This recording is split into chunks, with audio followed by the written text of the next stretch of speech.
안녕하십니까. 이주천TV의 이주천입니다. 오늘 2020년 12월 29일입니다. 연말 이제 거의 한 해가 거의 다 갔는데요. 오늘은 지난번에 그 10월 중순에 편집했던 레너미트의 중일전쟁, 1937년부터 1945년간의 그 역사가 망각한 그들이라는 부제로 해서 제가 3부까지 보내드렸었는데 4부를 편집을 하고 미처 다른 시사 평론에 바빠가지고 이 중일전쟁 역사 마지막 편을 편집은 했는데 미처 동영상을 올리지를 못했습니다. 그래서 그 내용을 마지막 편을 보내드리겠습니다.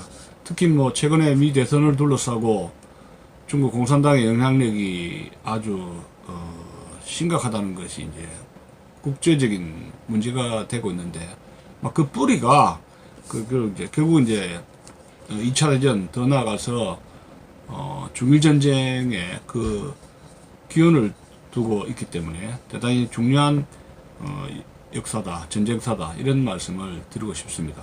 제가 누누이 말씀드리고 싶지만은 일본과 싸운 것이 모택동이냐 장개석이냐 이렇게 볼 때 많은 서양 역사가들이 장개석이 일본과의 전쟁의 부분을 망각했다 하는 점을 강조를 하고 싶습니다. 모택동이 싸운 것이 일본과 싸운 것이 아니라 진정하게 일본과 싸운 것은 1937년부터 1945년 동안 무려 몇 년입니까? 7년, 8년 동안에 걸쳐 싸운 것은 모택동이 아니라 장개석이다.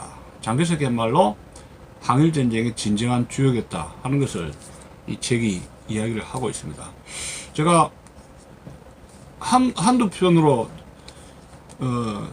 강의를 끝내려고 그랬는데 내용이 너무 중요하기 때문에 무려 4편에 걸쳐서 편집을 해서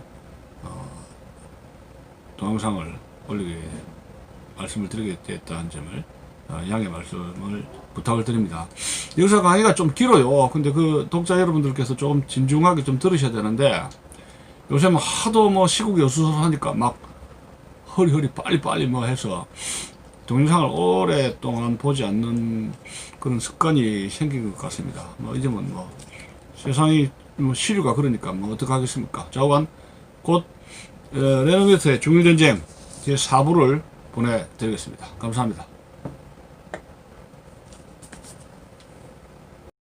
이주천 TV를 시작을 하겠습니다. 오늘은 여기 지금 PPT 파일로 해가지고 말씀을 좀 드리겠습니다. 역사는 역시 그 지도라든가 이런 사진이 좀 많이 들어가야 되기 때문에 그래야지 좀 시청자 여러분들의 이해를 돕는 것에 도움이 되지 않는가 그런 생각이 듭니다. 오늘 제4부 레너미트의 중일전쟁 제4부를 시작을 하겠습니다. 자, 그래서 1부, 2부, 3부를 했었는데, 자, 그러면 이제 오늘 이야기는 그 네 번째 스틸웰의 2차 버마 작전을 좀 설명을 드리겠습니다. 일본군이 이제 그 당시에 인팔 작전하고 스틸웰 장군의 2차 버마 작전이 중복이 된다 이런 걸 말씀드리고 싶고, 일본군 인팔 작전은 44년 3월부터 7일간에 약 4개월 정도 진행이 됐는데, 버마에서 이제 버마를 일단 점령을 했죠. 그 다음에 인도를 이제 정복하려는 그런 야심을 가지고 있어서 인도로 진국을 하려 하다가 완전히 실패했습니다. 대성화 전쟁에서 대표적으로 실패한 전쟁이 일본군의 인팔작전이다 이렇게 보고 있습니다. 약 9만 명이 공세에 가담했는데 3만 명이 질병 아사가 되고, 당시에 1차 버마 작전에서는 인도군이 행패를 쏘았는데 영국군하고 인도군이 굉장히 선전하고 또 중국군이 도와주고 해가지고 벽태를 인팔에 도달하기 전에 일본군이 이제 거의 전멸하는 그런 일이 벌어지게 됐습니다. 이 당시에 중국군이 이제 정예군이 투입됐고 여상 신 22사단하고 손익인의 38사단이 투입이 되었습니다. 그 스틸렌의 버마 원정군은 이제 그 X군, Y군으로 나눌 수가 있는데, 소위 그 1차 버마 원정 전투에서 중국군 제5군이 이제 인도로 탈출을 했다가 거기에 이제 인도 X군이 구성이 되고 미국식 훈련 또 무기대여 공급을 받았고, 또 이제 장개석 군대, 운남에 있던 장개석 군대 Y군, 또 정예군대죠. 그래서 15개 사단 병력이 투입이 되었습니다. 장개석 군대가 특히 이제 그 Y군은 병력을 주지 않으려고 그랬는데 루즈벨트 대통령이 강력하게 요구를 하는 바람에 어쩔 수 없이 이제 스틸 중장에게 인도에 있던 X군과 또 자신이 운남에 가지고 있던 Y군을 양쪽을 다 주니까 XY 군대라면 중국군이 가지고 있는 최적의 군대를 다 버마 전선에 투입이 된 것입니다.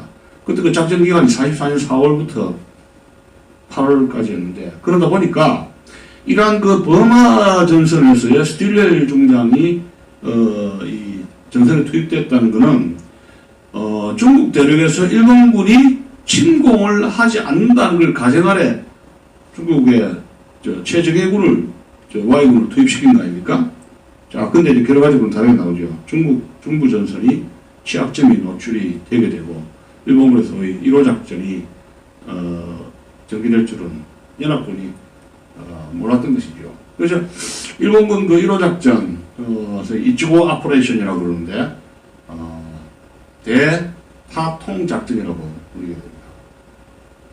일본군 1호 작전을 잠시 설명을 드린다면, 화북에서 중국군 제1전구를 결멸시킨다는 것을 목표로 해가지고 중국을 남부에서 관통을 하고 중국 대륙을 막 두통하내겠다 이런 겁니다. 그리고 남북 중국에 있는 그 철도를 연결하겠다는 거죠. 경안철도, 오한철도, 상계철도 등을 연결해가지고 이제 그 남방 자원을 북상으로 해가지고 철도를 통해서 일본으로 이 전쟁 물자를 수송할 계획인 것이죠. 균일 전쟁 이후에 최대의 작전 규모였고, 병력만 하더라도 50만 명이 동원되고 17개 사단이 동원되고 800대의 일개 전차 사단까지 동원이 된 것이 일본의 그 유명한 44년에서 4월부터 12월까지 있었던 일본군 이치고 오퍼레이션 1호 작전이라고 볼 수가 있습니다. 이게 이제 그 지도입니다. 1호 작전이 북경에서부터 해가지고 이까지 운남 지방까지 중국을 완전히 두통하게 되겠다는 그런 작전이었습니다. 물론 연안이라든가 중격을 함락시키지는 못했습니다만은 특히 이제 장개석 군대에게 치명적인 타격을 가한 것이 일본군의 1호 작전이라고 말씀을 드릴 수가 있습니다. 1호 작전의 후 폭풍을 말씀드린다면, 자, 4월부터 해서 12월까지 전개됐는데 일본군 50만 명을 동원했고 장개석 군대에게 엄청나게 타격을 줬는데 주 공격 목표가 장개석 군대이기 때문에 중공군, 연안에 있는 중공군에게 살아남을 수 있는 기회를 주었다 하는 점입니다. 또 영미연합군은 일본군의 이 1호 작전을 간파하지 못했고, 또 어디에 이제 골몰을 하고 있었냐면 유럽 전선이죠. 44년 6월에 전개된 노르망디 상륙 작전에 총력을 기울여 있었기 때문에 일본군이 1호 작전을 필요하는 것은 미국, 영국 연합군이 생각을 거의 하지 못했습니다. 그리고 또 일본군의 1호 작전이 벌어졌을 때도 중국을 지원하기가 굉장히 곤란한 그런 입장이었다 하는 점입니다. 아까도 말씀드렸듯이 일본군은 버마 인도 정부에서 참패를 거듭해서 퇴각했지만 중국 대륙에서는 굉장히 총력 공세, 히틀러의 그 발치 작전처럼 총력 공세를 편 그런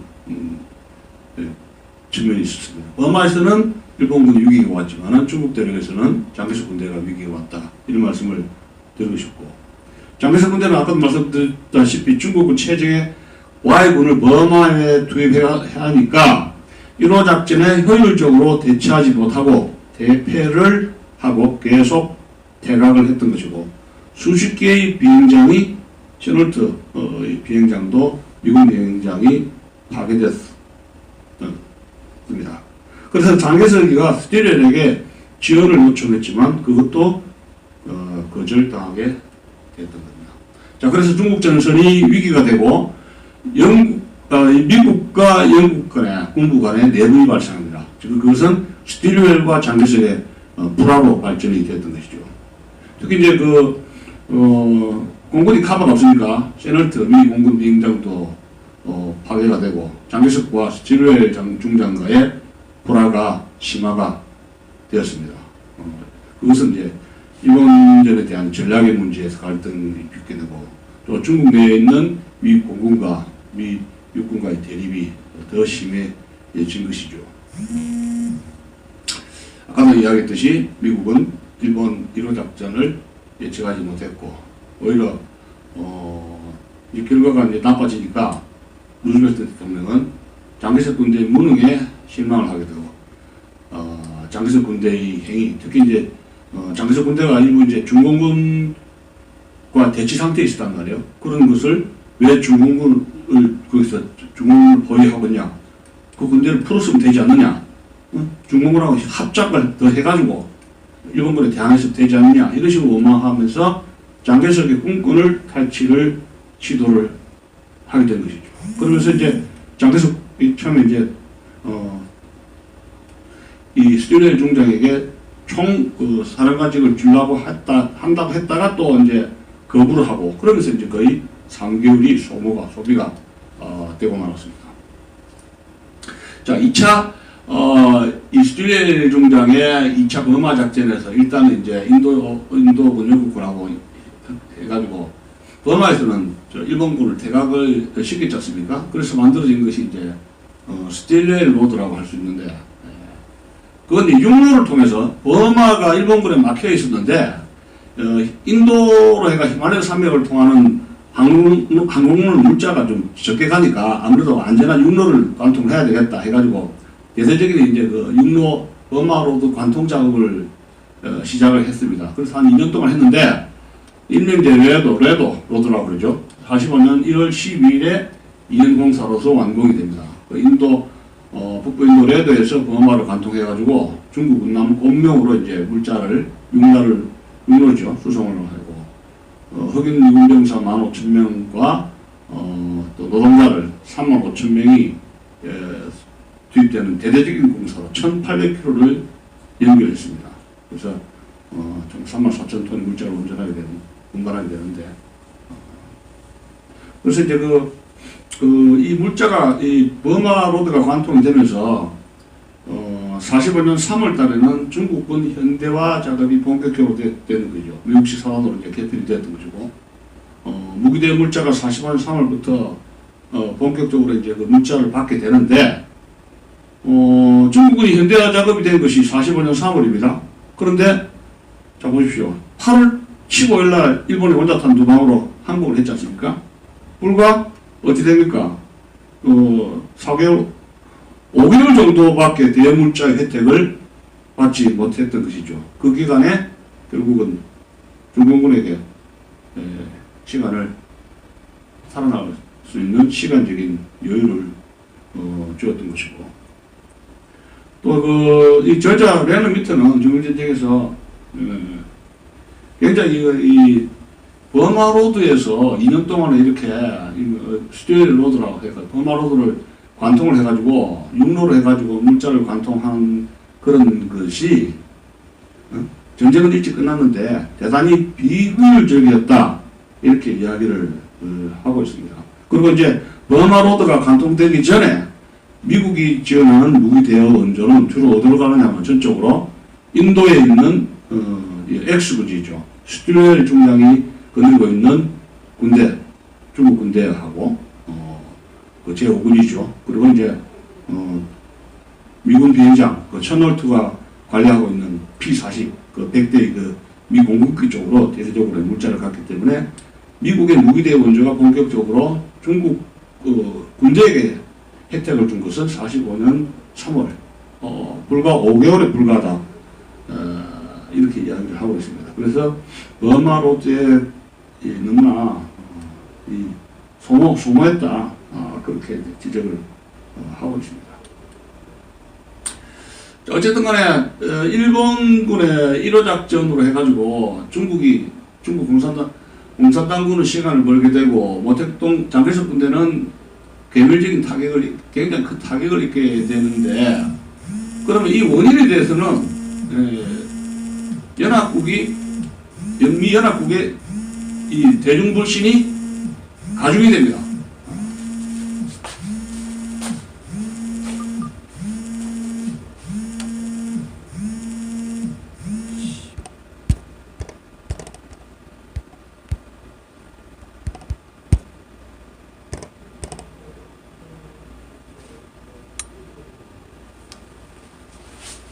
가중이 됩니다. 그래서 연합국의 대중불신 가중되니까 그 방법은 그럼 어떻게 해결하려고 그러느냐? 미국은 장개석 군대를 믿지 못하겠다. 장개석 군대의 전투력에 실망을 했죠. 그러면 어떻게 되느냐? 공산당에게 접근을 해보자는 얘기예요. 뭐 홧김에 서방질한다고. 그게 이제 딕시 미션입니다. 44년 6월 달에 연안의 공산당 군대가 어떤 일을 하는지 한번 대화를 해보자가 출발했는데, 장개석과 상의 없이 공산진영 연안으로 출발을 했습니다. 요건 뭐냐면 대일 항전에서 장개석이가 말을 듣지 않으면 미국은 공산군대를 선택할 수 있다 하는 워닝 메시지, 경고 메시지의 의미를 품고 있었다 하는 점입니다. 또 아까도 제가 말씀드렸듯이 루즈벨트 대통령은 장개석에게 스틸러로 하여금 중국군 총사령관직을 요구를 합니다. 그렇게 하지 않으면 대무기를 중단시키겠다니 협박이죠. 그럼 여기서 이제 중국군 총사령관직이라는 것은 공산당 군대도 합쳐서입니다. 국민당 군대와 공산당 군대를 합쳐서 지휘할 수 있는 총사령관직을 달라. 그렇게 해서 공산군 지휘권도 포함시키는데, 장개석이 마지막에 수용을 했다가 마지막에 수용을 했는데, 왜냐하면 무기 원조로 안 주겠다 하니까 어쩔 수 없이 수용을 했는데, 문제가 어디서 발생했냐면은 스튜엘 중장이 장개석을 직접 면담해가지고 루즈벨트의 최후 통첩의 서신을 제출을 했습니다. 그러니까 장개석은 그 편지를 받아보고 굉장히 개인적인 모욕을 얻은 것이죠. 그래서 이제 공개하고 나중에 생각한 나머지 루즈벨트의 입장을 거절하게 되고, 장개석은 루즈벨트에게 편지를 씁니다. 나는 이런 모욕은 더 이상 받을 수가 없다. 스튜엘이냐 자기냐 선택을 하라 그러는 양자택일을 강요하게 됩니다. 장개석이가 루즈벨트 대통령에게 편지를 보내가지고, 결국은 루즈벨트는 스튜엘을 해임할 수밖에 없게 됩니다. 그러니까 이제 장개석이가 이 군권을 완전히 스튜엘에게 넘기면은 이게 중국이 뭐야, 미국의 식민지잖아, 이런 생각까지 들었을 거 아닙니까? 여기서 우리가 미군이 우리나라 왔지만은 우리나라 왔지만은 미군 이 한미연합사람과 해가지고 이 총을 지휘하면 우리나라 지금 6.25 때도 국군도 총지휘를 미군이 한 적이 있었지 않습니까? 근데 여기서는 지금 장개석 군대가 지금 벌써 300만 넘는 대군인데 이걸 합쳐서 다 이 총사령관직을 달라 하는 것은 자연스레 큰 문제가 되었던 것이죠. 근데 루즈벨트가 결국은 장개석의 요구에 따라서 스틸웨이를 해임을 했는데, 뭐 지난번에 이야기했지 않습니까? 스틸웨이 중장으로 하여금 이 장개석이가 인도를 히말라야 산맥을 통해서 방문할 때 뭐 비행기 낙하산을 갖다가 불량을 항공 사고가 나게하고 낙하산 이 불량 낙하산을 투입시켜가지고 암살을 기도했다, 그런 이야기를 제가 말씀을 드렸었는데, 그런데 암살은 미수에 그칩니다. 장개석 암살은 미수에 그치지만 스틸웨이를 해임하면서 장개석 승리로 돌아갔는데 그게 3개월 끌었다 그러지 않습니까? 근데 루즈벨트 대통령은 여기에 또 카운터 펀치를 날립니다. 장개석에게. 왜? 어떻게? 저하고도 자존심 상했죠. 얄타에서 스탈린과 밀약합니다. 얄타 45년 2월달입니다. 스탈린과 밀약을 하면서 소련을 참전시키게 됩니다. 왜 소련을 참전시킵니까? 중국의 국민당 군대 믿지 못하겠다 이런 게 물론 팥줄이다 이런 게. 그럼 소련군을 참전시키자 이런 게. 그러면 스탈린이에게 공짜가 있습니까? 먹이를 감을 줘야죠. 대가를 요구할 거 아닙니까? 대가가 뭐냐? 그러면 러일 전쟁에서 이 소련이 일본에게 상실한 이익을 전부 회복시켜준다는 거죠. 내무바라든가 동중국해 철도, 운영권, 산림 영토 이런 거 해가지고 러일 전쟁에서 러시아가 잃어버린 걸 몽창 다 복구시켜주겠다. 그런데 장개석의 동의 없이 일방적으로 처리를 해버렸다는 겁니다. 자, 그래서 여기서 루즈벨트가 이제 2차 대전에서 전시했던 책임론이랄까 이런 걸 한번 정리해 본다면, 이 스틸레를 해고하려는 송장군과 이를 다시 이제 반복하는 장개석과 계속 갈등이 있었고, 또 이 스틸레의 버마 작전 해도 되는 것인데, 이 문제는 뭐냐면 스틸레이 자신의 작전에만 골몰을 했다는 거예요. 중국 전선도 있고 글로벌한 시각을 가진 상태에서 장개석과 의논을 해야 되는데, 자기의 작전만, 자기 작전에 굉장히 집착을 했다, 이게. 자기 전선에만 집착했고. 그리고 장개석을 땅콩으로 묘사한다는 것은 굉장히 곤란한, 인격적으로 굉장히 곤란한 얘기입니다. 또 스틸레의 중국 공산당 군대 지휘권을 요구를 하게 되는데, 이것을 이 루즈벨트는 스틸레하고 이제 같이 자기 나라 군인이고 보안이고 영어로 한번 소통을 할 수 있으니까, 스틸레이 장개석이가 이래저래 참 문제가 많다면 그런 해가지고 거기다 스틸레이 입장을 틀어주는 그런 입장으로 이제 중국의 전쟁 문제를 처리한 것이 문제가 장개석과 불화가 더 심하게 된 것이죠.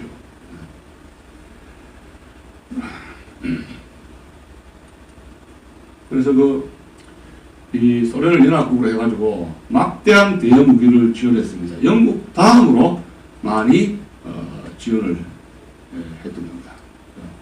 그 다음에 이제 조기 종전을 위해서 중국 공산당도 포용을 하는 그런 생각을 하게 되는 수령론을 신봉한 인물인데, 루즈벨트는 한마디로 공산주의와 자본주의는 상호 긴밀히 포용을 하면, 긴밀히 교류하고 자본주의 진영이 공산주의를 너그럽게 포용을 하면 점차 양체제는 수령한다는 그 수령론을 신봉했던 인물입니다. 그 폼페이 국무장관이 이번에 그런 말 있죠. 닉슨 도서관에 가가지고 우리는 중국 공산주의를 포용하면은 중국 공산당이 점차 자유신용으로 자유민주주의를 받아들인다고 믿었다 그랬죠. 근데 폼페이 국무장관이 뭐라 그랬습니까? 우리는 중국 공산당에게 완전히 속았다. 그런 이야기 했죠. 근데 루즈벨트가 그렇게 공산주의자들이 개가선천한다고 믿었던 겁니다. 자, 그러다 보니까 미 국무부에는 친공 내지 용공, 이 공산주의자들이 대거 포진을 하게 됐던 겁니다. 그 대표적인 것이 예를 들어 히스라든가 다른 이런 여러 가지 인물들이 등장을 했던 것이죠.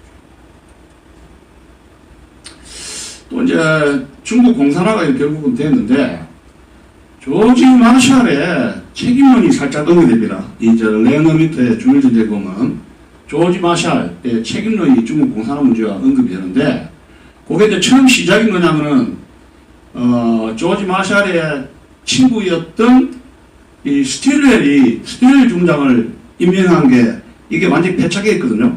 마샬 장군이 사람들 채용해가지고 한 것 중에 제일 실패적이었다 하는 것이 스틸웰 중장을 장개석의 참모장을 임명한 것이 굉장히 실패적이라고 하고 있는데, 조지 마샬이 어떤 사람입니까? 버지니아 밀리터리 아카데미를 졸업한 육사 출신 아닙니다. 버지니아 군사학교 졸업했는데, 야전주의 경험 없이 육군 참모총장에 된 아주 특이한 인물입니다. 독일의 몰트케와 비교할 수가 있죠. 몰트케도 야전주의 경험 없이 총참모장, 독일 육군 총참모장을 했지 않습니까? 근데 마샬은 훈련과 조직력의 명수입니다. 그래서 2차 대전 때 미군을 인류 군대로 양성해서 그 공으로 오성 장군, 메가더처럼 오성 장군이 된 인물입니다. 경력도 화려합니다. 47년과 49년에 국무장관 했죠. 그래서 마샬 플랜, 유럽 부흥 계획을 주도를 하고 그 덕으로 노벨 평화상을 탔습니다. 그 다음에 50년, 51년에 국방장관까지 6.25 때 그 국방장관까지 했었고.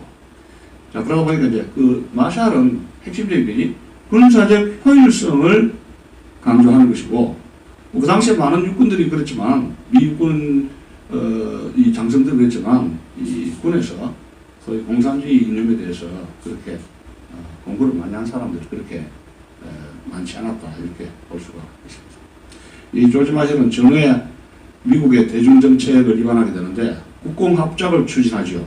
그래서 장개석 군대에게 내전 중지를 명령하고, 그래서 대중국 원조 중단의 압력을 가합니다. 그래서 자기 스스로가 중국으로 가가지고 이 장개석 정부에게 국공내전 중단하라 그러고, 또 그리고 이제 무기도 원조로 줄 수 없다, 압박도 가하고 그랬지만은 결국은 합작이 이제 어렵다 하는 것을, 국공합작이 아니라 국공내전이죠. 내전 중단이 어렵다는 것을 포기를 그걸 인식을 하고 결국은 국내로 돌아오게 되었습니다.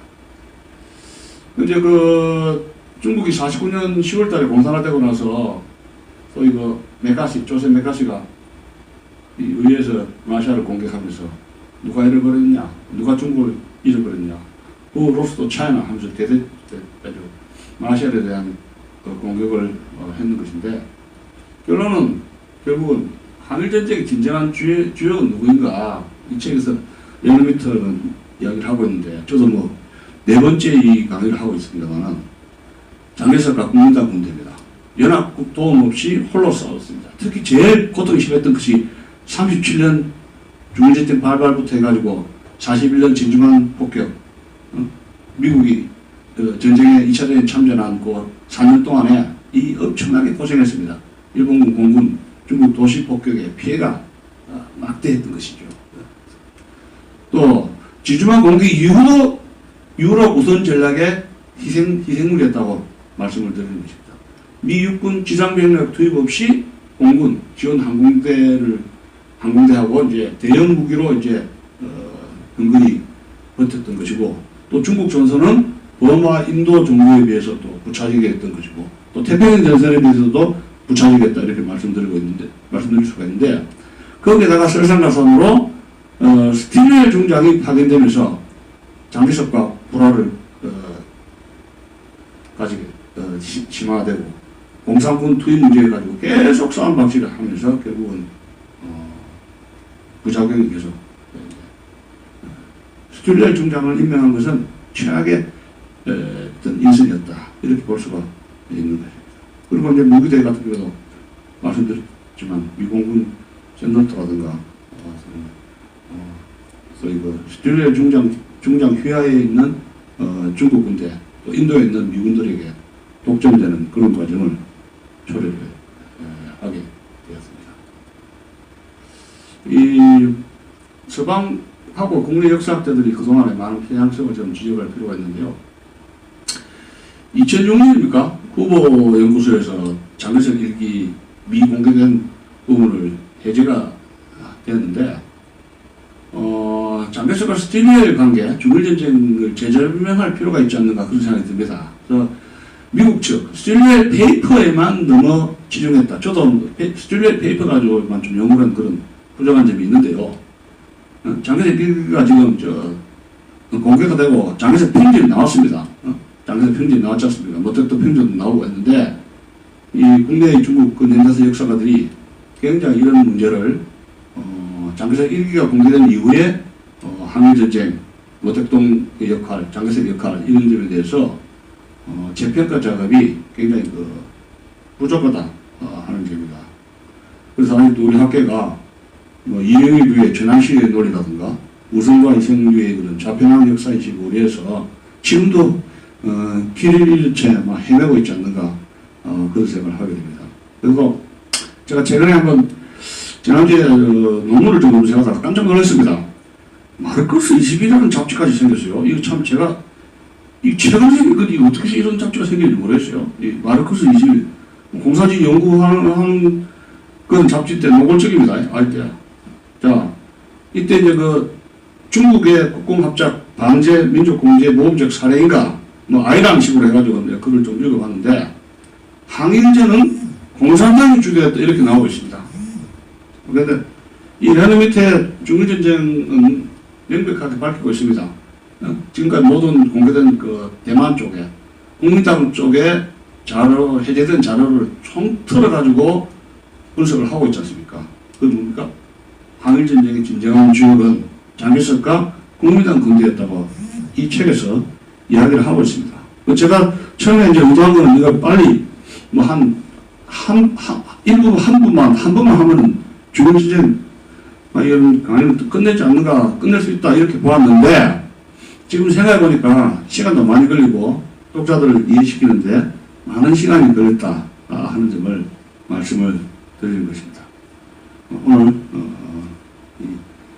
중일전쟁 이야기는 여기서 마치겠습니다. 끝까지 시청해 주셔서 대단히